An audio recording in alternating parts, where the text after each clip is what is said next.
గతంలో అంటే ఇంతకుముందు ఆల్రెడీ కట్టినటువంటి ఇల్లులు ఏవైనా ఉన్నా వాటిల్ని ఎటువంటి పరిస్థితుల్లో హైడ్రా టచ్ చేయదు. కానీ ఇక మీద అంటే హైడ్రా ఫామ్ అయింది జూలైలో.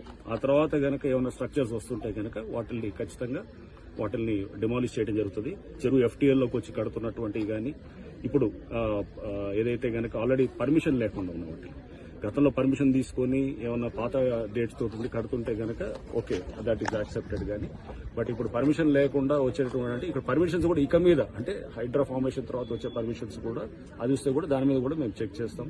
అటువంటి పర్మిషన్స్ కూడా న్యాచురల్ గా ప్రభుత్వం కూడా స్పష్టం చేసింది. పాత పర్మిషన్స్ ఉన్న వాటిని ఆనర్ చేస్తాం, కానీ కొత్తగా పర్మిషన్స్ ఎక్కడ కూడా అది యాక్సెప్ట్ చేయమని చెప్పేసి. సో ప్రభుత్వ పాలసీకి అనుగుణంగా ఈ చెరువులను కాపాడే దీంట్లో మేము డెఫినెట్ గా ఎఫ్టీఎల్ అట్లానే ఎంక్రోచ్మెంట్స్ కాపాడే దిశగా హైడ్రా పనిచేస్తుంది. అండ్ దీంట్లో ముఖ్యంగా ఈ ఎవరైతే పేదవాళ్ళు ఉన్నారో లేకపోతే చిన్నవాళ్ళందరూ కూడా ఆక్యుపై చేస్తున్నారో వాళ్ళని ఎటువంటి పరిస్థితుల్లో డిస్టర్బ్ చేయడం కూడా వాళ్ళకి చెప్పడం జరిగింది. సో దీంట్లో ఎవడన్నా వచ్చి రేపు తప్పుడు ప్రచారం చేసి మీ ఇల్లులంతా కూడా కూలుస్తారంటే దయచేసి నమ్మొద్దని కూడా నేను చెప్తున్నాను. ఆల్రెడీ మీరు ఎప్పుడో కట్టుకునే ఇల్లులు అవి అనాథరైజ్ అయినా ఆథరైజ్ అయినా పర్మిషన్ ఉన్నా పర్మిషన్ లేకున్నా కానీ వాటిని కూలగొట్టదు.